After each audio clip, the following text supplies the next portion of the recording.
murakoze cyane murakoze cyane reka twegereze perezida atugezeho speech yatugeneye kuri uno munsi izaba ari mu rurimi rw'igifaransa.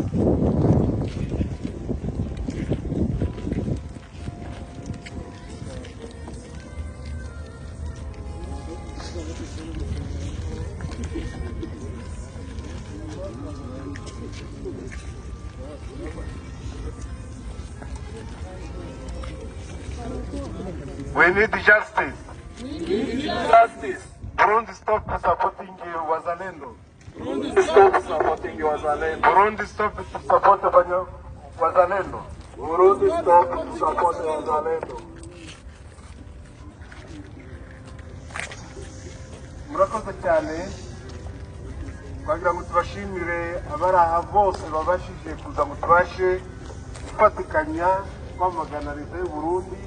Just want to thank you guys for everyone who is showing up for protesting about the government of Burundi that is killing Abanyamurenge. Dushimira buri muntu wese wabashe kuboneka kugira ngo tubashe kwamagana. We thank for everyone who taking time to be here. Kuko mubizi wese abari aha, as you know, everyone who is here n'abadukurikira hirya no hino ku isi, and those who are following us around of the world. Nyuma yaho leta y'u Burundi ifatikanyije na leta ya Congo, as you know, the government of Burundi with the government of Congo, bashize imbaraga hamwe zo gukomeza kutwica. we put together the power of killing Abanyamurenge. Zabaye ngombwa ko tubinyujije muri gakondo hirya no hino ku isi. It is necessary that we need. Zabaye ngombwa ko binyuza muri gakondo ko dusaba za mutualite hirya no hino ku isi ko tugomba kwamagana Abarundi na leta ya Congo. It was necessary to communicate to all community of Abanyamurenge that is living in the world. Dushimiye ababikoze bamagana muri manifestation, muri za space no mu zandiko zitandukanye. We thank you for all those that has been already do this protester, for those that has been doing protest on social media, for the niyo mpamvu n'uyu munsi zabaye ngombwa ko duhurira hano kugira ngo twamagane n'Abarundi basigaye muri ho plateau si iwabo ko bagomba kumanuka bagataha iwabo. And that's why we congregate here for today for this protester to protest that the army of Burundi that is in Congo to go back in their country. Dusaba ubutabera kuko izaha badukoreye hamwe na leta ya Congo, turacyafite imfungwa zigomba kuva mu magereza atandukanye, kandi usaba ko ubutabera bugomba gukora kugira ngo abadukoreye ibi bose bagomba guhanwa. We asking for justice. We still have a lot of people that are in jail for those people are very innocent. Hano dufite memo tugiye gusoma iri mu ndimi zitandukanye, ari iri mu rurimi rw'icyongereza ndetse n'indi iri mu rurimi rw'igifaransa kuko zaratanzwe hirya no hino ku isi na hano muri Canada, ariko turagira ngo dusomera ahangaha kugira ngo abatarazumvise bazumve ndetse tumenyesha ko zaratanzwe mu nzego zitandukanye. Yeah, we have a speech that I will be speaking right here with our president of our community. He's going to read that in French, and he's going to be, there's another person who's going to read that in English. For those who didn't know why we're here, but they will be understand about this speech.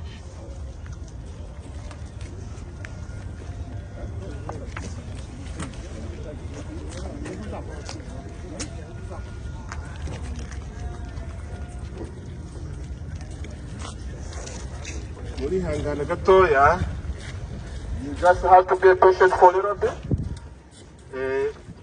Twayise ngo ni alerte rouge. We call it stop red. Donc génocide.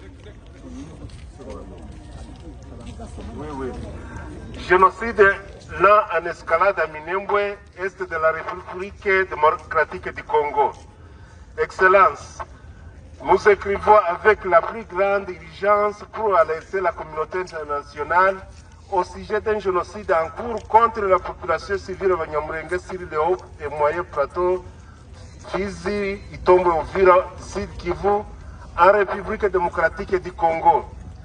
Depuis 2017 et avec une escalade meurtrière tout au long de 2024 et 2025, les villages Abanyamurenge sont soumis à une campagne délibérée d'encerclement, de famine, de déplacement forcé et de destruction systématique orchestrée par une coalition comprenant des unités de la force de défense nationale du Burundi opérant dans le cadre du mécanisme TAFOC, des éléments de forces armées de la République démocratique du Congo, FARDC, des rebelles, FDLR et des milices wazalendo alliés au gouvernement.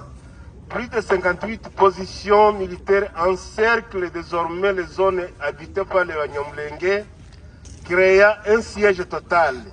Les civils sont empêchés d'accéder au marché, aux soins de santé ou à l'aide humanitaire.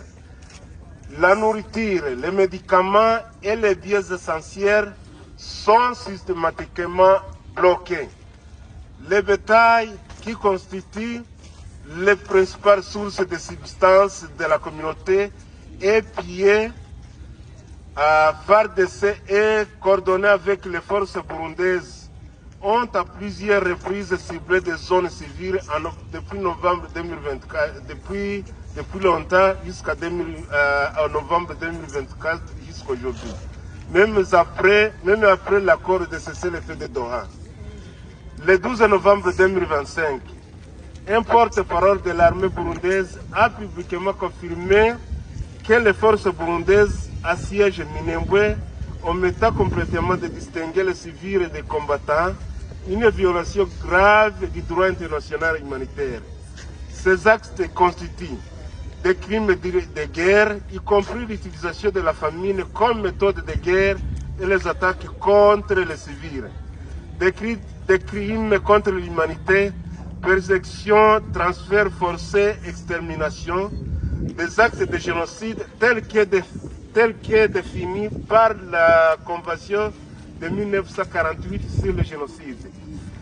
La persécution historique de Abanyamurenge, culminant avec le génocide de Gatumba en 2004, ne laisse en aucun doute cette communauté est particulièrement vulnérable aux atrocités de masse.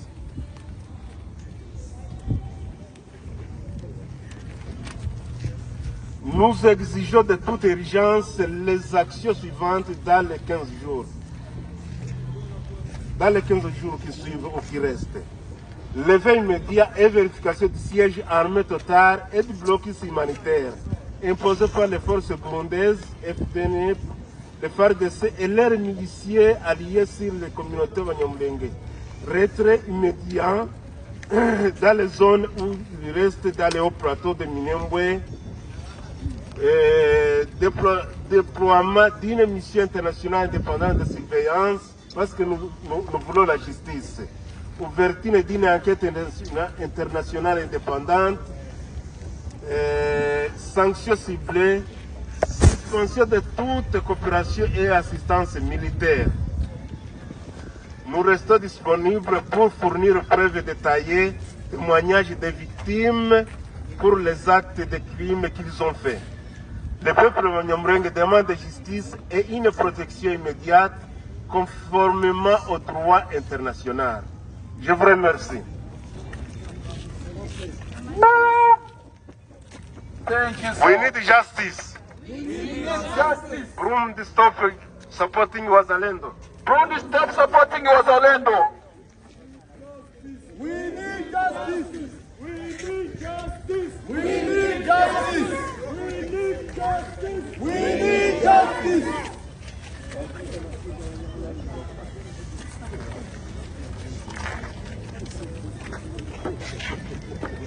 We are writing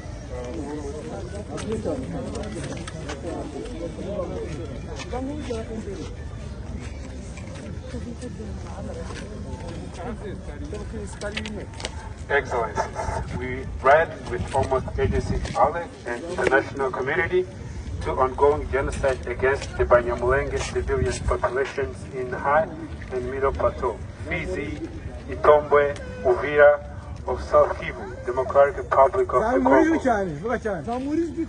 Since 2017 and with letter of escalations throughout 2004 and 2025.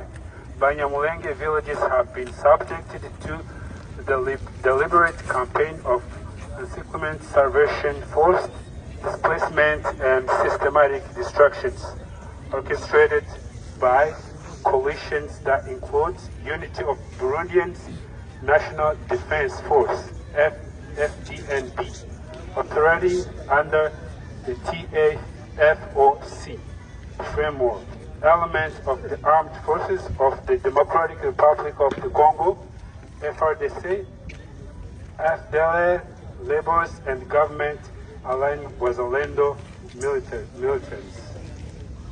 More than 58 military positions now unsecret Abanyamurenge inhabited areas, creating a total siege of civilians are prevented from accessing markets, healthcare or humanitarian aid, food, medicine, and essential suppliers are systematically blocked. Cattle, which constitute the community's primary livelihood, are looted on industrial scale. Homes, crops are burned. Drone strikes attributed for FRDC and coordinated with Burundian forces have repeatedly targeted civilians area in November 2025, even after the Doha ceasefire agreement. On the 12th November 2025, Burundian armed spokesman publicly confirmed that Burundian forces are designed Minembwe openly, failing to distinguish between civilians and combatants, a grave violation of international humanitarian law. This act constitutes war crimes, including starvation as a method of warfare and attacks on civilians, crime against humanity, persecutions, forcible transfer, extermination, act of genocide as defined by the 1948 Genocide Convention.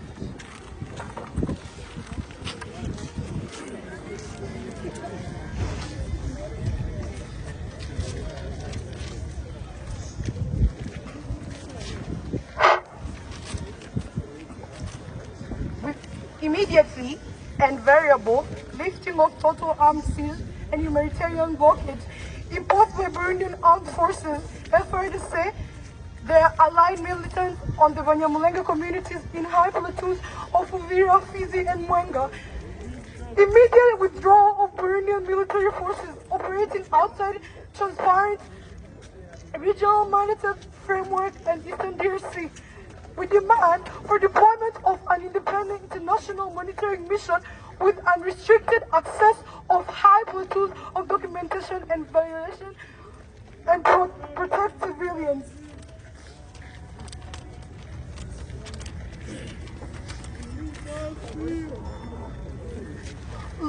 We also demand for a launch of an independent international investigation into allegations of war crimes against humanitarian and genocide. There are target sanctions as air freeze and travel bans against section Burundian and Congolese military officers credibly implicated the siege of and attacks, suspension of military cooperation, assistance with units involved in the violation. The warning signs are unmistakable. Delay will measure thousands of additional civilian lives lost. We remain available to provide detailed evidence, victim witnesses, testimonies, and coordinates of any demand body. The Abanyamurenge people demand justice and immediate protection under international law. Thank you.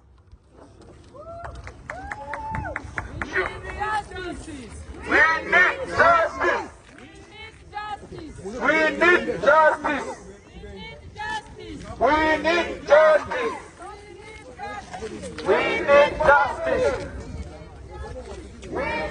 justice. Follow me. We need justice. We need justice. We need justice. We need justice.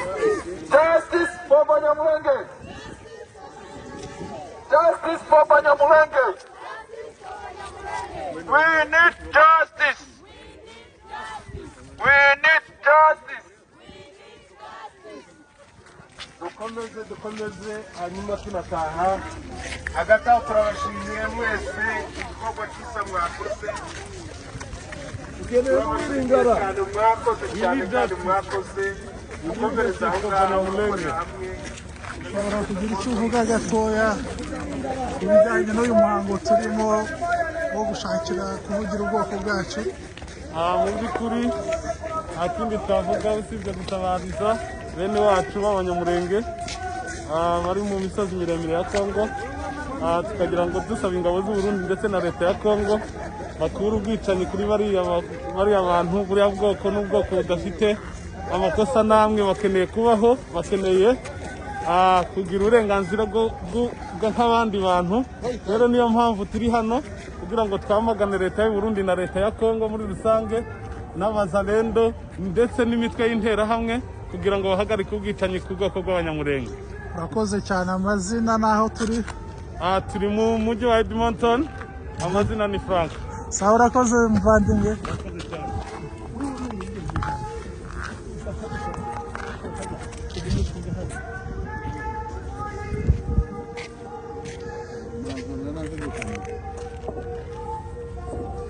Agira icyo uvuga gato nawe ku bijyanye n'uyu muhango turimo?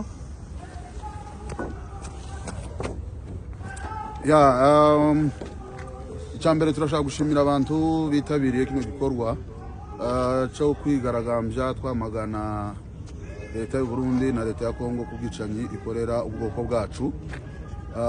Rero iki gikorwa twagiteguye mu rwego rwo kwamagana ubwicanyi bukorerwa ubwoko bwacu bw'abanyamurenge bukorwa n'igisirikare cya leta y'u Burundi ndetse n'igisirikare cya Kongo cya FARDC bafatikanyije n'abamilise barimo abazalendo, aba FDLR. Rero ni muri urwo rwego twaje kwigaragambya hano mu mujyi wa Edmonton kugira ngo twereke amahanga n'isi yose ubwo bwicanyi buri gukorwa, dusaba ko ubwo bwicanyi bwahagarara vuba mu maguru masha. Icyongeyeho tugasaba leta y'u Burundi gucura ingabo zayo zose zikava mu gihugu cyacu. Hanyuma tugasaba n'ubutabera kuko ubwo ingabo z'u Burundi zari hariya mu gihugu cyacu zakoze amabi menshi arimo ibyaha by'intambara. Rero tukaba dusaba ubutabera gukurikirana ibyo byaha byakozwe. Murakoze.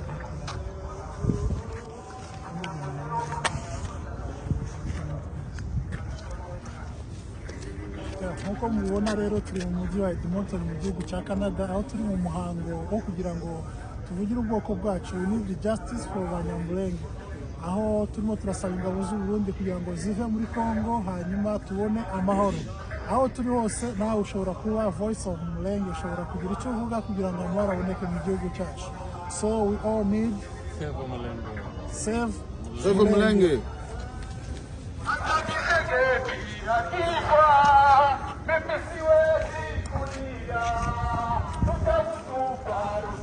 We need justice. We need justice.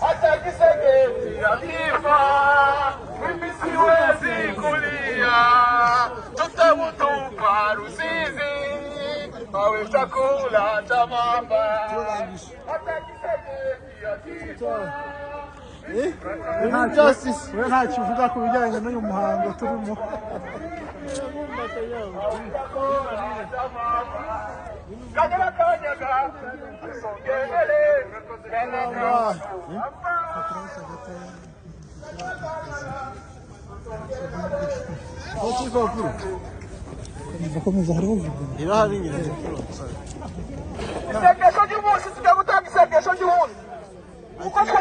Rero turi muri uyu muhango wo kugira ngo tuvugire umurenge cyangwa se tuvugire abantu. Urabona aba ni abantu bose baje muri iki kiganiro. Iri ni isengesho risojeje uyu muhango twari turimo. Reka turikurikirane.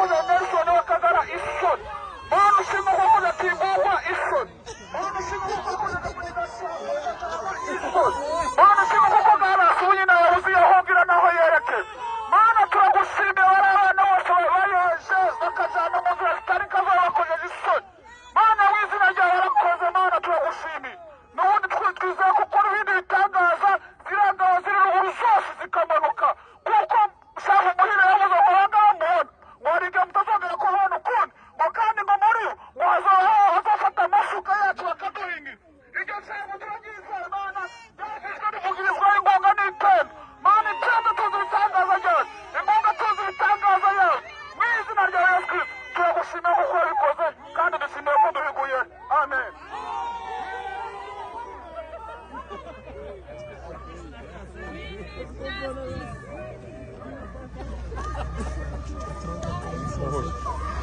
akavideo nyine ni video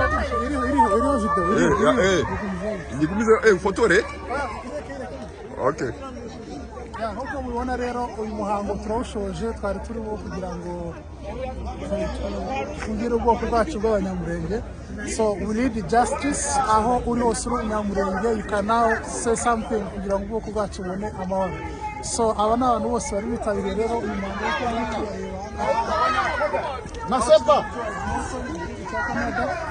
rero turimo turasaba amahoro kugira ngo aboneke mu gihugu cyacu turashima rero Imana ko already ovira tombe abavuze kubonekamo amahoro n'ingabo zose zamaze kugeramo Imana yahereza umugisha dukomeze kubana ibikorwa byacu byo kuri Eva Kwizera TV komeze kore subscribe komeze kubana